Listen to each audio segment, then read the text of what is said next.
welcome in the Blue Jays today, folks, where today we've got a lot of stuff to talk about, guys. Not a whole lot of baseball this week. I mean, they had the one off day on Monday, you had the off day yesterday, but there's still a lot of conversations, guys. Trade deadline, it is starting to loom. Questions are starting to arise on whether or not they are going to be buyers, sellers, what the Toronto Blue Jays are going to do as a whole. On top of that, former Toronto Blue Jay and now I guess current Blue Jay, but part of the organization, Aaron Sanchez, back for his return redemption tour. What's going on with that?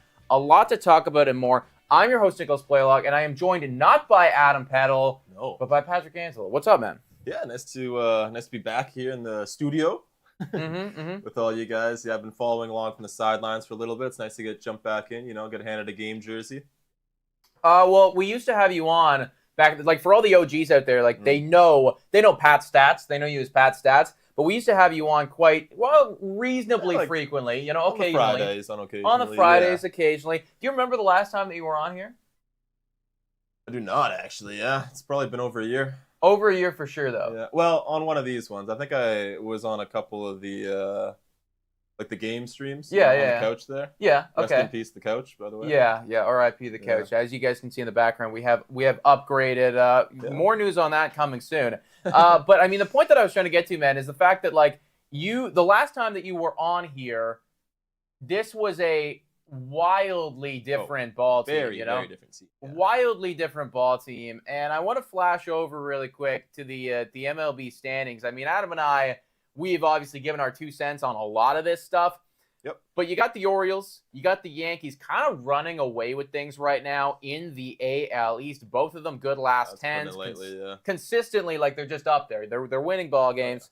Red Sox, 19-18, and actually that record doesn't even tell the full story, man. I mean, they have been really good at pitching. Even the offense has been pretty good too. And now the Rays, 19-19. And now you got the Toronto Blue Jays down there at 17-20. What are your just general thoughts on this American League East standings as a whole right now, keeping in mind that we are only, 40 games into the season? Well, I can tell you it's not going to get any easier. I mean, the Orioles and the Yankees are just going to continue to widen that gap. The Red Sox pitching has been incredible. I think the bats are going to come around. The Rays are getting healthier, and the Blue Jays are getting worse, fortunately. Yeah, I don't see a very easy pathway to get up into the top 2. You really just got to fight for every single game and hope that someone sputters along the line here. Because if everyone keeps doing what they're doing right now and we, even pick it up in the slightest, it's still going to be a tough road. Well, the thing is, I keep looking at this and I'm like, this is kind of the worst fucking case scenario because, let's not even think about the Blue Jays for a second. Forget the Toronto Blue Jays. If you would have asked me before the season, what do we need? What do we need to have happen here to have a successful year? Well, first off, one of these two teams can't be this good. Yeah, they need to. Yeah, these guys are way too good right now. I did expect them to be up here, but one of you needs to drop a tier, and they just refuse to. And then you guys, Boston Red Sox, what the hell are you doing here? And Tampa Bay, I was kind of hoping that Tampa Bay would take the step back. There's still an opportunity for them to do so. Step back for them, but You're right. It is. It is a step back for them considering they won 99 last year. Exactly. It's a dumb amount of games. So this is not ideal. And, it just goes to show again, just the ridiculously competitive division that we always find ourselves in. I could see the Red Sox starting to trail. They got some arms that are a bit younger that, haven't quite done it for a full season. I could see if they start to falter. The Rays, you got to hope they, decide to do a little bit of a reboot maybe and say maybe we're not going all in this year, and then you can hop them. But they're getting healthier, and I don't know what to say about the Orioles and the Yankees. I mean, those guys are probably not moving. Well, definitely not the Orioles. Maybe the Yankees. That's the thing, man. I think about the Orioles. I think about the Yankees. And the Yankees walking into this year, I think a lot of people were, well, first off, they were extremely hyped because they went out, they get Juan Soto, they bring in Verdugo, they get Marcus, they bring in a bunch of pieces. But then right before the season, they get that massive blow Garrett Cole, Exactly. forever on the IL effectively. He will come back later, but the fact that they're doing this without him is kind of nuts. That's what I mean. Like, there would have to be a world where he either doesn't come back or he comes back and he's not quite there. And then you have to have one or two other guys either take a step back or spend time sputtering on the IL in order for you to have even a chance at closing that gap. If you don't figure anything out soon, that's just going to be wider and wider and wider. Yeah. And pretty soon it'll be out of reach. Well, I'll tell you guys, playoff odds for the Toronto Blue Jays. What are we looking at? It's definitely not where we want it to be. This is the entire AL East. We are this juicy blue line right here. And as you can see, we started the season 49%. I mean, okay, fair enough, right? Like 50% chance effectively to make postseason. That feels about right. Feels about where you're at. You can kind of see like, okay, we lose one here, we win one here, whatever. And then you have a massive dip in the middle of April. Drops all the way down to 32%. Yeah. Everybody's losing their minds, but let's not panic because it's middle of April. No worries. Exactly. And okay, fine. We're back up just a week later. Hitting dingers. We're winning some games. Justin Turner has been, fucking incredible baseball. La Maquina's doing amazing. And then ever since April 22nd, it has just been a nosedive for the Toronto Blue Jays. And now they are right down there with the Boston Red Sox, 25.5% chance. Meanwhile, as you can see, Yankees on the rise, Orioles well on the rise, and now even the Tampa Bay Rays starting to be on the rise. Just general thoughts, man, on playoff odds as a whole right now. I mean, it looks pretty accurate to me. I mean, you talk about 25% for Toronto and 25% for Boston. Like, again, you're going to have to hop them. Tampa Bay is sitting in the 40% range, which I don't know if that's just mathematically, but if we have a feeling about whether Tampa Bay is always going to be in the hunt, they probably could even give them a 5-10% boost there just from pure, experience. Yankees, I'm actually surprised to see Baltimore only at 86% because they're 24-12 we saw? Dude, I think that's kind of crazy. I feel like everyone just kind of sleeps on Baltimore. Like they're still sleeping on Baltimore even after they did it last year and they are continuing to do it this year. I'm completely on the Baltimore's train, and I fucking hate to say it, but these guys are going to be good. In fact, I'll go as far to say these guys are what we thought we were gonna be in 2021. Exactly. This is what we were supposed to do. The trajectory that this club was headed for was something like that, where every young guy is hitting, and the main guys are staying exactly how they were. And it's just not happening. Yeah, if you think about it, like the team is kind of their team is built so similar to what we were in 2021 because, incredible offense. You have one or two pitchers that are, okay, and they're still trying to figure that out. It's just working for them. And as you can see, this is when it's going well, and this is when it's not going well. And even, the vibes in Baltimore and the clubhouse are so high, and we used to have the most incredible vibes from our young guys, and now it's like you got nothing. They have a fucking. Not a smile on anyone's face. They have a beer bong when they hit a home run. Like it's incredible. Yeah. I saw the other day. Vladimir Guerrero Jr. Everybody's been talking about the home run jacket, saying, we need the home run jacket. Yeah. Dude, this guy hits I think it was his grand slam. He hits his grand slam the other day. Massive grand slam. We're going to lose that game, by the way. But he hits his grand slam. Choked it away. He does this when he's going around the bases. It's like you could see him miming on the home run jacket. We don't have it anymore. These guys go to the dugout and get a beer bong. We're miming some fake fucking thing from the past. It's just not where you want to be. Once was. Yeah. It's a shame. It is, dude. I mean, it is a shame, and that's why, again, these playoff odds right now are what have kind of sparked the conversation that we really want to talk about in today's episode. Yeah. Ben Nicholson-Smith and Blake Murphy. I'm not going to play the clip right here, guys, but Ben Nicholson-Smith, Blake Murphy on Jays Talk Plus, really good clip here, talking effectively about where this team is at right now, the fact that we are, 25% chance right now to make postseason, and then also the fact that, okay, that whole argument of, well, it's still early and everything, well, that's coming to an end because we are getting into the middle of May, and right around now is when you need to start thinking about, start making plans for the rest of the season. Are we in this thing? Are we not in this thing? What are we gonna do? Look at the Marlins, for instance, right? Like they just immediately decided, whatever their general manager said, look, we're not making playoffs. I do not Right. think we are. We're looking at the stats, and it's time to start selling immediately. And this is our plan for it, and we're going to go out and do it. I mean, luckily for us, I will give, again, the Toronto Blue Jays have not been playing good baseball over the past little bit. They'd win the last one, so that's something. We're on a bit of a high note right now. Oh, yeah, one in the Phillies. We talked about that, yeah. Legit. It's legit. I was actually so happy that we won one, then we got the off day, because this is like the kind of calmest I've felt in a really long time. It feels like we got momentum after one win. After one fucking win. No, an off day, yeah. But I will give them credit and say I don't think that we're as bad as the Miami Marlins are. But my point was, you they made their choice. You making a decision, exactly. And they said it's not too early. We've seen enough to say that, this is what it is. And a lot of people were actually angry that the Marlins decided to sell because they thought they could have had some momentum from last year. And, they have these pieces that are performing the way they were supposed to. But their playoff odds are below us. Yeah. No, I mean, they made their call and they went for. I mean, the fact that you brought up playoff odds is really cool. Something to note as well. I brought this up a couple shows ago or live stream ago, I think. The Astros. I think it's the Astros. One other team. I forget the other team. Apologies, but maybe the White Sox. No one has had a bigger fall off from playoff odds from the start to the to right now. Wow. Than those guys, and then the Toronto Blue Jays are third after that, right? Because we've had, if you look at it, right, it is a 25% drop effectively that we've had, which is very significant. And Astros have obviously been terrible, and White Sox are potentially one of the worst teams in baseball. So that is that brings us kind of this conversation, everybody.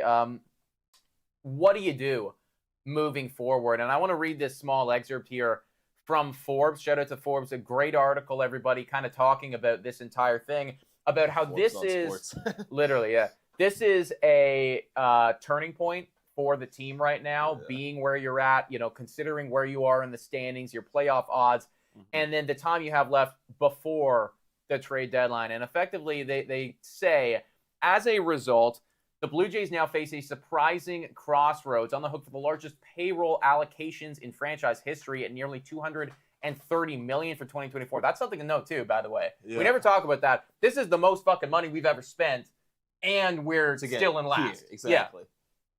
Not good. Nope. Not good. Ross, what are we doing, dude? Yeah, you talk about keeping the checkbook in your pocket and not spending up in free agency, and then we still have the highest payroll we've had. And what's what pisses me off is, like, okay, fine, the New York Yankees, they're higher than us. Yeah. But the Baltimore Orioles aren't.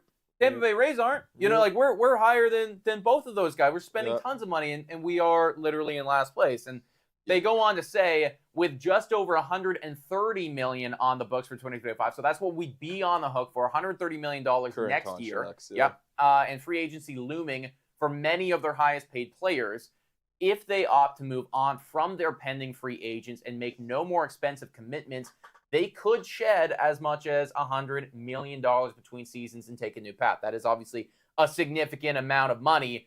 And they say a strategy that would be heavily bolstered by prospective trade returns for star players like Bichette and like Guerrero. And whenever we talk about prospective trades for the big boys, everybody gets a little bit on edge. But I feel like if you're going to do it, now is the time. This next month, listen, I'll put it this way. This next month for me is crucial because if they are terrible, like if they're really bad, they lose, I don't know, they lose like 65% of the games in the next month of baseball. Yeah. Then I think that those conversations are, serious. I hear what you're saying from a team building perspective. My question then is, what can you reasonably expect to get from a, let's say, Bichette trade? What can you expect to get from them right now, What contender is going and saying, I think Bo Bichette is our missing piece right now? Or do they look at him and they're saying, no, actually, we're going to take him because we think we can fix him and we can get him cheap? That's the thing, right? And do you want to sell a guy cheap like that? Probably not. No, you're right. Probably. I mean, I think that it's just it's a thought exercise. No, you're right, man. It's like you're kind of, if you go in that direction, if you choose that path, it's less about the return and more about we're gonna save money. We're gonna try. We're going in a new path. Exactly. We're leaving this era behind, which maybe could be the right way to do things. But at the same point, you're right. Like, you're gonna be selling what should be a premium player like Bo Bichette, like Vladimir Guerrero Jr. at their absolute lowest. Yeah, and, a player who has 1 year left, and then immediately you have to pay him a maximum contract, Vladdy, I could definitely see more people wanting just because that guy's at least performing, up to a reasonable standard where you can plug him in. Right. But then another question is, what team is going to be looking to buy a first baseman? Yeah. Or DH, Yeah, well, one that's not super great defensively either, and also too, can only really play the one position. Yeah, and granted, Guerrero is starting to get better, but still the season-long numbers don't look incredibly compelling right now. No. So yeah, I mean, you're not really adding power with Vladdy at this point, which is crazy to say. Not anymore. No, yeah. He's not a power hitter, dude. Yeah. That's gone. I think that's like he can fucking smash in the home run derby. Yeah. But outside of bullpen and what effectively batting practice, this guy is not hitting home runs. I think he's on pace right now because he's got four. Does he have 4 home runs, guys? Let's pull it up right now. Yeah, I want to say. I think it's 3 or 4. Yeah, it's 3 or 4, folks. I got the numbers. Where are they? They're somewhere around here.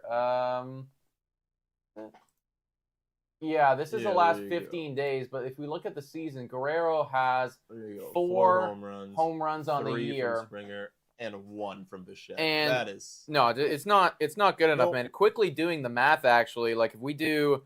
What he would be on pace for. Yeah, well, that's 17.5 home runs. He's on pace for 17.5 home runs right now. And then you start looking at the guys, like maybe Justin Turner. It's like, might literally have a bit more value from the standpoint of someone can grab him for 1 year, plug him in. Well, so we got the taking a look at the roster, everybody. Like, if again, this is all about this next stretch of baseball. If the Toronto Blue Jays are good, then this is not a conversation anymore. I don't think that a team that has the 8th highest payroll, they don't want to sell. They want to do anything but sell. But they shouldn't be. But if you can't do it, then you're gonna be in this spot. Yeah. The name that I keep coming back to, man, is him right there. Is Yusei Kikuchi. 1 year, like this is his last year. It is obviously a rental piece if you were to trade him. But he has been one of the best baseball players on our team. That might be a guy, honestly, that even if we are going the path of selling and kind of doing a rebuild, a soft rebuild with the star players, that's a guy I wouldn't mind sticking around. Like, how old is Kikuchi now? He's getting a little bit up there, 33, 34. But you could sign him maybe. One year, 2 year deal. It's again, Yusei Kikuchi is on it. If I was Yusei Kikuchi, I'd be fucking ecstatic right now because regardless of what happens to him, he's going to get money in the offseason, But from a Blue Jays standpoint, if you were to do a, soft rebuild, soft retool, assuming that they get into that trade deadline and they're kind of sellers, this is a name that I look at and go, okay, well, maybe you could get something for him if he is doing as good. Yeah. I do think that Justin Turner is a shout. Well, that's another thing. Do you think they've had conversations with Turner when they signed him about saying, hey, by the way, if for whatever reason it's not working, we will find you a home? Or do you think he went into this thinking, no, I'm here for the year, and I don't want to move? That's I don't know, man. It's tough to know with the veterans like that because you're right. I mean, the guy is 39 years old right now, like I would imagine. And also, too, I think, congratulations to Justin Turner, by the way. I think that him and his wife are expecting a kid right now. I saw that on their Instagram. So that's another factor, too, right? It's like the guy probably wants to stay put, if he's going to have a child very soon. So maybe then you just can't do it straight up from like we can't be the team that does that now. Do you think Ross Atkins cares? Like, you think he really gives a shit? Yeah, well, he might not be around next year anyways. So, right? Yeah. It's listen, man, I love JT, okay? Everybody knows on this channel. I freaking love Turn Down for What. But I mean, like, if it really is a selling moment, then that's one of the names. Few pieces that you could actually entice someone with. Because if you're not gonna do, and again, I do kind of agree with you. Like, as much as these guys piss me off, like Guerrero, like Bo Bichette, like they piss me off to no end. They're still, you're right. Like they're back there. They're still our guy. They're supposed to be our guys. Exactly. And selling them now when they are this low doesn't feel like the right thing to do. It would feel more like a Yusei Kikuchi, like a Justin Turner. One guy, I'll tell you right now, everybody, I want your thoughts on this. I don't want to sell him, and I saw some other articles. I think it was who was it? I forget the team that was Cubs. I think it was the Cubs. Okay. They were looking at it. This guy right here. He's on his last year of his deal. I think that they need to extend Danny Jansen regardless of whether you're rebuilding, retooling, whatever. That guy's a fucking stud. He is, yeah. I would love to re-sign him. What's your projection for a catcher contract? Do you have one on top of your head? It's really tough to say because Has anyone put anything out? As you know with Danny Jansen, the one and only concern is health. And specifically, literally, right? Like it's the hands, dude. Which is, you look at that and you go, well, that's a freak injury, but it happens. It's not. It happens all the time. So, whenever he takes the glove off, it's like, oh no. Yeah, he wants to wear the minimum amount of stuff. He loves to get the hands dirty, and he crowds the plate. And they like to pitch him inside too. So it's just a terrible combo of you're gonna get hit on the hands. So that's the only concern. But right now, Danny Jansen has an OPS, I think, of like 1.1. Yeah, it's like incredible. It's when he plays, stupid. he puts up numbers. So the contract for Danny Jansen is going to be a really interesting one. I think that realistically, the Toronto Blue Jays should be the team that offers him the most because of makes the most sense. Makes the most sense, right? We've seen him do it before. He knows this pitching staff better than anybody. Yep. And the clubhouse presence.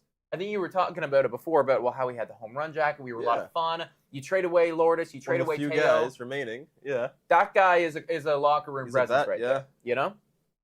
And on top of that too, like there's not too many other situations where he's going to be able to take the days off to maintain his body and such. Where you have another catcher who can play every day. Yeah, I mean Danielle is saying in the chat right now, I hope they sign Jano. Me too. Like at the end of the day, if the Toronto Blue Jays were to enter in to a sell mode, I could see a Kikuchi, I could see a Justin Turner. I hope it's not a Danny Jansen. And if you were to do, and just in conclusion on this, if you were to do a Bo Bichette, if you were to do a Guerrero, then I think that signals to me, once the offseason hits, we are making major changes. Like Ross Atkins probably gone, John Schneider gone. Like that's like that's almost like the Maple Leafs if they trade Marner and you're so right. And like these are positions that just they can't move. If you have Bichette at shortstop and he's your shortstop forever. Right. It's kind of like getting locked into the contract that everyone likes to complain about Marner. It's like, well, you can't move him. And he plays a position that you need to be bringing in high value, like shortstop. Tough. It is. And then if you were to trade him, do you think the team's going to trade him and have a contract lined up for him? Not right now. No, with the way that he's playing, which not means right you're now. getting even less. You're getting a rental. It's not a good situation, folks, and it's one that we don't want to be in. And I will say this much. There could be light at the end of the tunnel. Everybody points to the David Price trade because when the Toronto Blue Jays did that, now granted, that was under Double-A, right? Shout out to the King, Double-A. That guy was amazing.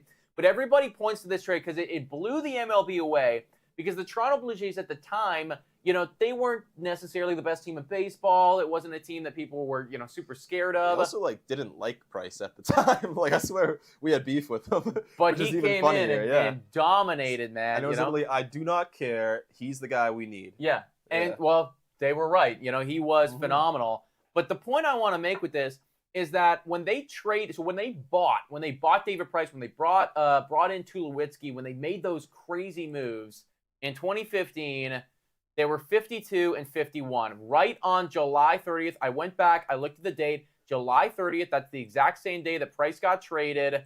We were third in the division, 52 and 51, just above 500. So realistically, the reason I'm saying that to you guys is because if the Toronto Blue Jays can play 500 ball, be in the mix, be in the conversation, they don't need to be the best team in baseball. But then we don't need to sell. That was a competitive division, and they still said, you know what? No, it's time for us to take the reins here. Yeah. I think maybe if you can see, again, like you got Yankees and Baltimore there, if it turns out to be like that, where one of those two teams starts to fall, so then we can get back up to a game or two above 500, and the boys are saying, now it's our time, I don't mind making a trade like that. Right. Because, again, it's now or never. You're going to have to start paying the big bucks for the guys next year anyways. Yeah. So... Yeah, it is again a unique situation. The sad thing about this is I don't know if I think these guys are going to be better than this year, which just sucks. But if the Jays can turn it around to a point where you're in that wild card conversation, you're around the 500 mark, And there's now someone you don't need to sell. available, like a Price, Yeah. someone legitimately impactful you can plug in immediately and put up numbers. Then we can leave behind the selling conversation, which again I think everybody wants to do. I hate that we have to talk about it, but that just is the world that we live in right now. And quite frankly, that's the most likely path. When you have a 25% playoff percentage in literally the beginning of it's not nothing, May. But it's it's 1/4 of the time, man. It's 1/4 of the time. Yeah, literally. Not a great statistic. Yeah. Let's move on to something a bit more positive, folks. Okay, This is cool. Say what you will about Ross Atkins. Yep. Say what you will about Ross Atkins.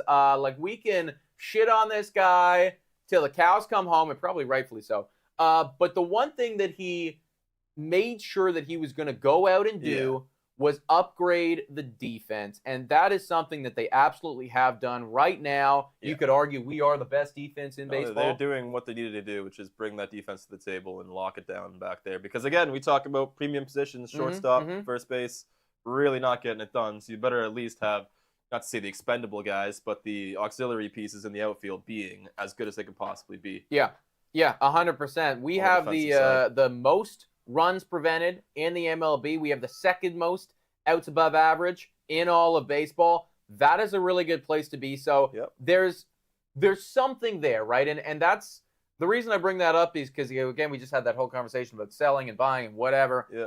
Yet, even if you were around 500, let's say you're around 500, but if you look at the team and there's really nothing there, like there's nothing that you can go, okay, we're really good at that, or then what the fuck is the point of buying or doing anything, right? Like you have to have a reason to tell the fans, to tell the team, like, okay, well, this is why we can go in this year. This is why we can win. Well, we got pitching, we got defense, we got offense. We got to have at least something to show for it and say, okay, if our defense is going to stay solid, then we can hope that the big boys in the offense comes around. You can hope the bullpen arms start to sort themselves out like they did last season down the stretch. Yeah, and that is, I'm glad that you brought that up because that's clearly a big issue right now, folks. I mean, I know Adam and I have brought it up, but worst bullpen ERA in all of baseball. No. Not a great place to be. I don't think it's largely the same guys that we had doing exceptional for us last year. Literally. I mean, I don't. Do you have any thoughts on Eric Swanson? Like, what the hell's going on there? I don't think he has any thoughts either. Like, I don't know what's going on in his brain. He's just going up there and throwing the rock. I hear you, bro. I mean, couldn't tell you. Like, I said it in the car the other day where it's sometimes these guys are literally just random. It's volatility. It's what it is, You look at other bullpens where you bring in guys who have ERAs of 6 and 7 who just randomly put it together for a season and starts to click. Yeah. I feel like for the bullpen guys, it's one pitch that stops working and you're over. And if you only have 2 pitches in your arsenal or 3 pitches, and then one of them stops working, it's it. That's over. It. Yeah. No, and they are it's that thin, the margins. It is a roller coaster with bullpen arms. I mean, I'm still holding out hope that Eric Swanson, because he was kind of like late to the show, right? They started injured and everything like that. Give him some easy innings to pitch in, not high leverage. I think, okay, well, first off, John Schneider is a fucking moron sometimes. But I do think that he's starting to realize, okay, these are the roles that the bullpen guys are in. Eric Swanson, high leverage. Literally. No. You can't go to a guy like that and say, no, man, I trust you. Here's the ball. If he's going to turn around and do that and show his face 3 or 4 times in a row and be like, nope, actually, wasn't the right time for me. Yeah. No. Like, there's different ways to go about doing it. I understand wanting to say, no, you're our guy. Here's the ball. But you just can't. Every win matters, Yeah. You can't afford to say, no, maybe we can give up a couple runs, lose a couple games to build this guy's confidence back. No. Not anymore. Not when you're 17 and 20, folks. So, again, we kind of got on the bullpen there. But point being, defense. Good defense. Really good. That is something that we need, guys. I also see a lot of comments in the chat right now being like, who's the bloke on the left right now? Oh, yes. This is Patrick, guys. Patrick's filling in for Adam, as a lot of the OGs know. Adam, this guy's on the fucking beach right now, sipping pina coladas. Oh, yeah, I wish. Doesn't need to watch this team struggle. We gotta be the ones to sit here and talk about it. You think he's watching any baseball on that beach, or he's just pretending it doesn't exist? I wouldn't. With the way that they're playing right now, I'm not watching anything, man. I'm tuning it all out. But Patrick's filling in today. So shout out to Patrick, guys. W's in the chat for Patrick for coming in and talking some ball with me today, guys. We obviously wanted to continue with the show. And he is bounce some ideas around for real, man. Get a different take. You know what I mean? Get a different take. Yeah. Want to move on here and talk about this because this is really interesting, guys. Aaron Sanchez coming back to the Toronto Blue Jays? Yeah, it's exciting. It's something. When I first heard it, I kind of thought it was like, I'll give him this to talk about in the media so we don't have to talk about how bad we are right now. Yeah, just feed us something. It's a feel-good story if it works out, and I like it, so why not? I mean, there was a lot of... Anyone has been keeping tabs on Aaron Sanchez the last couple of years. We took a quick look earlier, but... You can take a look at the stats. I'll pull it up for you guys. It really is nothing. No, it's just... ever since he left Toronto, he left in 2019, and then played a bit in 2019 after that with Houston. Didn't play 2020, 2021, a couple innings, 2022. Yeah, this is literally just here's the contract out of loyalty. You were with us for so long. It's going to cost us nothing. It's a minor league deal. And maybe if there's anyone who knows you best that could maybe help you figure it out, it would be us. Well, I think it's there was a lot of memes going around about like Ross Atkins was like in panic mode, going, "Okay, what worked? 2015." Going through all his contacts, calling up agents. Like, you got anyone for us? I got Aaron Sanchez. Yes, perfect. Yes. Yeah. Literally. But show me his fingers right now. Yeah, what are the blisters like? They look good. Dude, what a terrible storyline, by the way. Oh, fuck me, man. That brings back memories. He kind of got screwed, man. I think a part of that was the balls, right? The new balls they were putting out. Sure he did. Yeah, I mean, looking back at that 2016 year, this guy was a baller. 15-2. 15-2. I know win-loss isn't a pitcher stat, but still 15-2. Exactly. That is really damn good at baseball. And I remember he didn't win the Cy Young that year, and I was like, why? And then it's because 15-2 is just win-losses. Literally, yeah. I mean, 3 ERA still really good, but he was phenomenal nonetheless. And then the wheels just completely fell off. The wheels fell off for the whole team. It all went to shit. I do wonder though, if it's kind of like an insurance move. Because you are dealing still with Alek Manoah, and you do have an injured Yariel Rodriguez. God, if he's the insurance, then we're in trouble. But yeah, I think it might be because when you look at the depth pieces here, like after Manoah, there's not a whole lot of guys that you can come in and be like, hey, you're like it's Espino. Yeah. Like, anyone who can give us 2 or 3 innings for at real. A time, maybe. That's what it is, okay. you know? Okay, yeah. So I think I don't know if he's ever going to be up with the Toronto Blue Jays this year. I think it would take a wild amount of injuries, but it is on the table. They don't just make this move just to make this move and completely forget about it. Has he pitched any games yet for the minors? Or this year? Still getting ramped up? That's a great question. Let's take a look. I didn't even look at that. Game logs for minor league. Show minors, yeah. I don't even know if he has, man. Let's see. He is he's been in the minor leagues a lot. 2024, nothing. Nothing in 2024. Literally just gonna be doing it today. Literally today. He's gonna be trying it out and seeing what he can do. Okay, but he was pitching a lot in the minors last year, so it looks like he got his innings in. So you can at least say that this guy's arm is there. It's something. Again, it's stretched out. Something. Yeah. It's something, everyone. That's all we can go with right now. Yeah. We're grasping at straws, folks. We're just trying to make things work. Everybody's searching right now, searching for the answer. And I want to search for the answer on this one. Moving over to this previous series, guys. Yeah. We got the absolute shit kicked out of us on Tuesday night. This is a full repression game. This is one of those ones you drink away. Just terrible that it happened to happen midweek like that, because I'm sure the Wednesday hangovers were just the worst. But Lamakina, it just was not working for him against the Philadelphia Phillies, man. This was a rough one overall. I actually have seen some stuff on Twitter of guys looking at his advanced stats too, saying that he's really actually not hitting his mark very well. He's just getting lucky. I hope that's not true. I really hope that's not true, I don't know if you even dare to want to look at it, but that was, I was talking to you, I have him in fantasy, guys, and I was looking at trading him away specifically because in the back of my mind, I was like, I kind of am waiting for the shoe to drop a little bit. I don't think he's 2.85 ERA now. Still what was he at before? He was sub 2, right? 1.4. And I was like, that's just not going to... Yeah. I mean, that's not sustainable for anybody. And if he did finish the year like 285, that's still fantastic. That's still Cy Young I don't even know caliber, if that's, That's still Cy Young. I think that's right around where Robbie Ray was when he won Cy Young. So that's still right up there, everybody. But again, not the greatest start. I'm not worried. This is the Philadelphia Phillies offense, who was really good at baseball. Yeah, smoked them. I think that what's more concerning to me, though, again, is this right here. you were up against Sanchez, who you probably should have done better against, and you put up one run, and it just felt like there was no fight there. That's been the consistent story. Moving on to the second game, though. 5 is the best we can hope for these days, so we'll take it. Better, right? Like, that's more than we've gotten in most games. Some of those hits, too, were like bloopers, though. It just happened to squeak through, and I was like, oh. Yeah. 12 hits. But there's 12 of them, and that's what's important, man. This was a better game overall, for sure. I think the key takeaway for me in this one, and a lot of people as well, was this guy right here. Yep. We've been talking about him a bit on the show. I'm not concerned. Like, this guy is like Mr. Consistent. Every single season, you know what you're going to get. He's got so many different pitches he can whip out there when one's not working. It's just a matter of time with him. This was a way better start. Gave them the opportunity to win. They were looking like for a long period of time here. You can see that they start just going to 6. But it was looking like a long period of time. We were going to waste another good start by a starting pitcher, which is just fucking Toronto Blue Jays baseball. But this was way better from Chris Bassett. Way better from the team overall because, as you guys can remember, I mean, you weren't on it, obviously it was Adam, but both of us were saying, like, we are going to lose this series. Yeah, we are going to lose this series. Hey, we'll take the 1-1 tie. I'm just going to point out, someone posted in the chat there, Barrios' expected ERA is actually 4.9.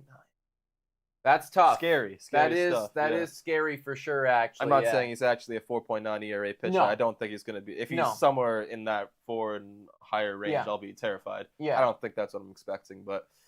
you can't keep wasting, like you said, you can't keep wasting these performances. Well, that's the thing, right? I mean, like, I like looking at all the expected numbers and the sabermetrics, but again, ultimately, what are you doing on the field? That is the most important thing. He's been incredible on the field. Yeah, he's going to give you 180 innings, He's a fucking La Maquina, bro. Literally La Maquina. He will continue to do it, guys. So, ultimately, I mean, positives can be taken away from that Phillies series. I think that there are still a lot of inherent problems that we're talking about, and that is why we kind of started this show off by discussing what this next stretch of baseball is going to mean for these guys, because they have a lot of tough competition, and the team that is going to be coming up here, guys, is the Minnesota freaking Twins. Now, I do want to get to that, but first things first, I have to give a quick shout out here, man. Last 15 days, look at this guy right here, guys. Credit where credit's due. Davis Schneider. Read off the slash line. Read off the slash line for Davis. 379 average, 500 on base, 552 slugging for an OPS of 1,052. Finally. Finally, we are getting this. More games, but honestly, that's the most important thing. Like even this. Still the only 29 at bats in 10 games. He's still batting him seventh, sixth in the lineup. Like might have come in like a little bit later in games, but. I am happy that at the very least, John Schneider is starting to realize that he is deserving of the playing time. And this is one of the biggest things here. Let me bring this up, everybody. The whole conversation why Davis Schneider, wasn't supposed to get the playing time was, because he's not good at, was it lefties or right? He wasn't good against, I think it was lefties. But when you look at the splits, like, or no, he wasn't good against righties, excuse me. He wasn't good against righties. Okay. And when you look at this shit, look at this. He's good. He's good against everyone, man. Yeah. He's good against everyone, folks. Davis Schneider, we've said it time and time again, deserves to be in the lineup every single day. I am happy that he is, now he is starting to be. And there's been a few people who bring up wanting to call up the young guys and say, well, the young guys can hit at least. At least if you call up Martinez, he will hit, right? Mm-hmm. And it's like, you're not even playing Schneider full time. No, you're not. Why would you do that? Start here. Start with playing your guys that are actually putting up. And I like to see that they're moving Bichette down in the lineup a bit more, getting other guys up to the top to try and get going. Well, I posted a video. Yesterday, everybody. Like, check it out if you haven't already done so. But it's effectively breaking down what is going on with Bo. This is a really interesting stat we've been looking at more consistently. Pitches per plate appearance. So it's how many pitches are you seeing every time you walk up to the plate? Effectively, how hard are you making the guy work to get you out? And usually, the elites have a lot of pitches, right? Like it was Justin Turner. He's third in the entire MLB, just behind Mike Trout, and like right up there for pitches per plate appearance. Bo Bichette, when I made the video, again, this is a couple days ago when I got these statistics, but when I made the video, 2 days ago, 160th out of 174 registered batters, and crazy. He sees 3.5 pitches per plate appearance. Exactly, crazy. And he used to be the guy who you could try and get him to try and chase, but he would get a bat on everything, Mm-hmm. So you had to throw strikes because no matter what, he would still have to get a piece of it if it was borderline. He's still poking it the other way and doing something. And now he's just trying to hit everything away, and he's not getting the bat on the ball well enough. Yeah, and again, I hate to pick on him, but right now, 108 batting average. This is the Terrible. last 15 days, by the way, last 15 days. But, you guys know the season-long numbers are not good either. And I want to say, too, I don't want to hate on Bichette's attitude. I think he's had the right attitude throughout this, saying, I'll hit wherever you want me to hit. If you got to move guys up, I'm totally okay contributing where I can. Mm-hmm. So, that being said, I'm not hating on the guy. Yeah, no, I hear you. And at the end of the day, he should. I mean, when you look at these numbers on the page, even he's going to know that I got to do it. Like, he's got a 108 slugging and a 108 batting average. That means that the only thing you've hit in the last 15 days is a couple singles. Yeah. 4 singles in 10 games. That's just simply not 4 singles in 37 at bats. Just not good enough. I'm happy that he's moving down the lineup. That needs to happen. And it probably also needs to happen with this guy right here. And I saw somebody in the chat, literally in capital letters, why is Schneider not batting leadoff? Yep. That's a point. That is a good point. Because George, what are your thoughts on George Springer? Because George Springer so far, in the last 15 days, 163 batting average. People keep saying Schneider's brought it up too. He's got to play better. The answer is, he's a guy that has to play every day because, again, you want to talk about your outfield being, the defensively responsible part of the diamond. Mm. But a guy like that has to perform better. And what can you do? Every season of his play, you've tried to put him further ahead in the lineup, lower in the lineup. He hasn't produced. Right. But he's not producing in the one hole. So can it get worse? Probably not. And I think until he is able to produce and prove that he deserves to be back in that one hole, you got to bump him down a little bit. John Schneider, he's come out and talked about how he's a veteran, right, and everything, and he trusts in Springer, and I get it. I do get it. I get the trust thing, and I will say you can trust a guy like that a bit more, give him a longer leash than your Eric Swansons. But still, I think that now that we are entering into the 40 games into the season, and when you look at when we go to the season-long numbers here, George Springer has the second most at bats on the team. He's batting just over the Mendoza line. 3 dingers, but I think they were the first week of the season. 2 of them were literally in the first game or 2. And since then, it's been quiet on the power front, man. I completely agree with everybody that's saying time to put David Schneider at the top of the lineup. I agree with you. The other day, if you're on base is 500, you should be at the top of the lineup. At the top of the lineup. Getting on base, regardless of what your name is. The other day it was George Springer was leadoff. David Schneider was batting 7th. Take some pressure off the guy too. I agree, man. Both Springer and Bo probably need to move down. It is what it is. Granted, Sophie's saying George hits career batting average of 292 against Minnesota. So that's that is who we're up against next. That's what's coming. Potentially there could be something there. Before we break down that series, everybody, we do got to give a quick shout out to the sponsor of this video. Oh yes. Whoa, time for your daily BetWay Breather. A quick reminder that the best place to bet is on BetWay. Must be 19 years of age or older to play. In collaboration with iGaming Ontario, please bet responsibly. Now, back to the content. Shout out to BetWay, everybody, for being absolutely phenomenal. As you know, guys, we always give you guys a couple of bets for tonight's game, which, by the way, I am going to be live for. I saw some questions in the chat. I'm going to be live for tonight's game as well as tomorrow afternoon's game. So mark it in the agenda, folks. I'll be here probably sipping on a couple beverages, adult beverages. It should be a fun one, everybody. But I am expecting, we're going to break down the matchup a bit further, but Yusei Kikuchi on the bump. As you know, Cooch likes to get loose when we wear the t-shirt, when we are live. Over 5.5 strikeouts. That's a lock for me, man. Pretty good, and I'm going to take as mine, Vladdy 1.5 bases. He's been smacking the ball well over the last few days. He had something like an 8-game hit streak that got ended on Tuesday, and then had 3 hits or something the other day, right? Yeah, I know he went 3 for 5 just the other slug day. One of the outfield, get a double or a couple of singles, and we're there. Yeah. No, I like both of these, man. The only 2 guys you can really trust right now would be Kikuchi and Vlad. Or Schneider. Well, Vlad, like you said, really hot, batting over. I mean, on the year, still a bit rough, but last 15 days, he's right up there batting 318. Yeah, exactly. So the guy is doing really good right now. Very easily could pop a double or even get 2 singles. Get you your 2 bases. Once again, guys, shout out to BetWay. If you want to hop on here, I mean, you know where it's at. Links in the description. Let's move on to that first game. Give our 2 cents on it, man. You got Ryan up against Kikuchi. Cooch is loose. We'll be live for it. It's going to be electric.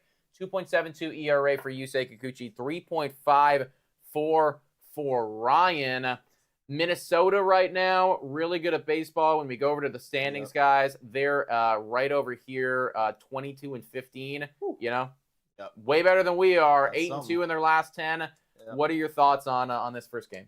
I think this is the one you got to win. I mean, you had the 2 days off this week. You should be well rested. Come out with your best lineup. Your arguably best pitcher right now. It doesn't get any easier. So, without going too far ahead, this is the one I think you got to take.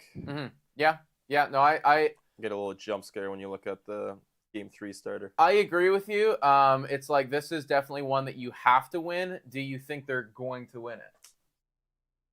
You know what? I'll say yeah. I'll say, again, because they have to, and because I want to be wishful thinking here and say that they can pull one out, which is funny because I'm going to the game tomorrow, so they should probably win that one too. Yeah, for real, man. But I think this is the one, I have trust in Kikuchi. I'm also going to ride with a W here. I just... You know what? I just trust Cooch is loose, man. I mean, I know that Minnesota is one of the hottest teams in baseball right now, but Cooch is a different animal, man. I think he's going to get loose. You know what it is? We're going to be rocking with the shirts, guys. If you want to rock with the Cooch is loose shirt, link is in the description. Head over to nationgear.ca. You can buy one. You can wear it for the start. Great for gifts, right? Buy it for your girlfriend. Buy it for your mom, you know?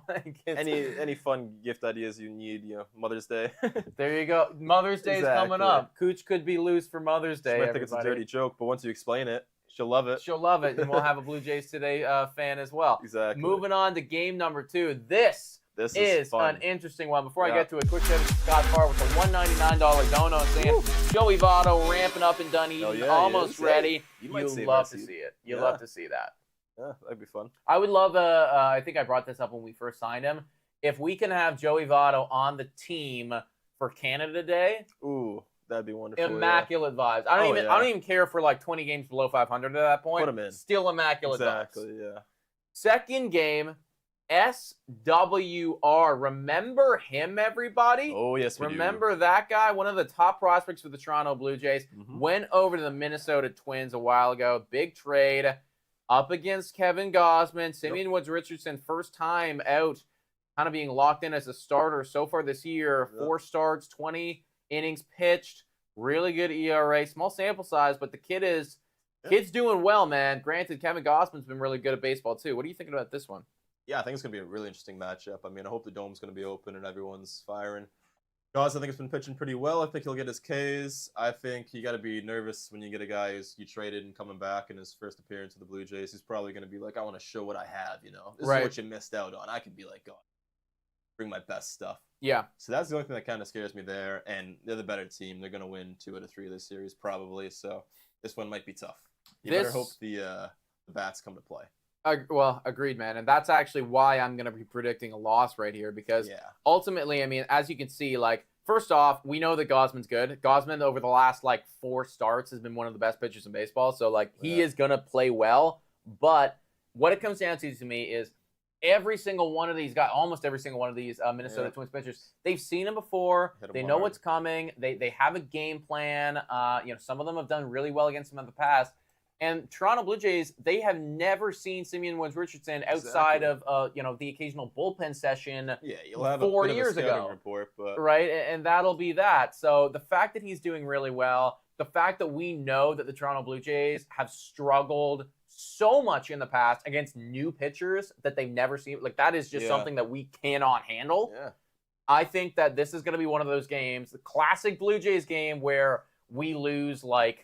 It could be one of those games. Yeah, I'm really nervous, but I'm going to have a good time. At least I'll be drinking some beers, eating some hot dogs. That's what it's got to be, man. That's what it's got. I would love it if we could beat Simeon Woods-Richardson, obviously, but this offense, man. It'll be a great game regardless, It should be a good one. This is going to be a marquee matchup. Honestly, it might be a better one to watch at home when you can really enjoy the pitching. Well, there you go, man. Blue Jays Today is going to be live for it, so tune in, everybody, at 3 o'clock tomorrow. I'm going to be there for it. I hope I'm wrong. I hope we win it. And then you got the final game right here. Bailey Ober. Yep. Alek Manoah. There's the jump scare. Whoa. That's a rough ERA, 13.5. Put it away. Obviously, one start. To be honest, wasn't that terrible of a start. They should have pulled him, you know? They should have saved him from himself. Well, okay, let's, we haven't gotten your thought. I've kind of given my 2 cents on the whole Manoah situation. But, like, what are, break down everything that you were thinking about Manoah when he came up, how he was playing. He started out strong. I thought you should have pulled him when you saw that, what was it, the slider that wasn't working. His sinker was looking great. But sinker was incredible, yeah. Then you let him get some guys on, and you just let him keep going, and you said, no, we wanted this guy to start whatever 5 innings for us. We're going to make him do 5 innings, and he got blown up. Right. It's like you basically asked him to wear that one. But like, yeah, no, here's a guy whose confidence is an all-time low, and we're going to make sure he has to pitch those innings and get blown up. Yeah. Like, you should have said, no, you did well, and this is it. We're cutting it right here. This is like turn it over to the bullpen. First step of the start back, and instead it was Don't like make a guy get shelled like that, You got a few Ks out of the way, You walked a couple of guys, but he got out of it, and it should have been, that's it. Yeah. Good start. Well, he did in fact wear it, like you said. As a couple people saying, that ERA is shocking, jump scare, LOL. Yeah, I mean it's rough, everyone. It is rough. Ober over there. I mean, 4.42 ERA is not great by any stretch of the imagination. But that's misleading too, because he blew up in his first start and then has been very good since. Been pretty good ever since, right? So yeah, it's this is gonna be a tough one, man. As far as I'm concerned, guys, like. I can't bet on Alek Manoah right now. No, and that's what I mean, where you got to win the first one, because it doesn't get any easier. It doesn't get any easier, and realistically, if this is going to be a W, I think you're asking minimum 6 runs. Exactly, 5-6 runs. Which is just something that this is offense doesn't do. Right now. That is like the most we can possibly That's like the provide. fucking ceiling, man. Literally, We're winning the World Series if we get 5-6 runs. Gotta do something, man. Start pulling some Little League plays out to steal runs. Yeah, 100%, man. So I think both Patrick and I are going to be riding with the fact that Blue Jays will go 1-2. Yep. Not a great outcome. I would love it if we're wrong. We turn things around. But this is a tough stretch because right after this, 3 games against Baltimore. Yeah, and beautiful. That's, not going to go super great, everybody. No, at home, though, right? That series? Are we at home? I think we're at home. We are. I think we are at home for that series, everybody. I think we are at home for that series. Yeah. But that is the Blue Jays Today Show, everybody. Let's give a quick shout-out once again to Patrick for filling in for Adam. Great job. You're all clapping at home. Yeah, so thank you. Yeah, 100%. Comment down below if you want to see him again, everybody. Adam is still gone until like Tuesday night, so potentially I might be able to rope this guy in for one more time. Yeah. We'll see for one of the live streams or something. But in the meantime, guys, let us know your thoughts about everything that we talked about today. Hit the like, smash the subscribe button. You guys are amazing, and I will see every single one of you folks tonight, 7 p.m. sharp, where we are going to kick some ass when the cooch is going to get loose. Thank you so much for watching, everybody. And as always, you want to say it with me? As always, go Jays, go! Woo! 17-20. No, could be worse. 25% playoff.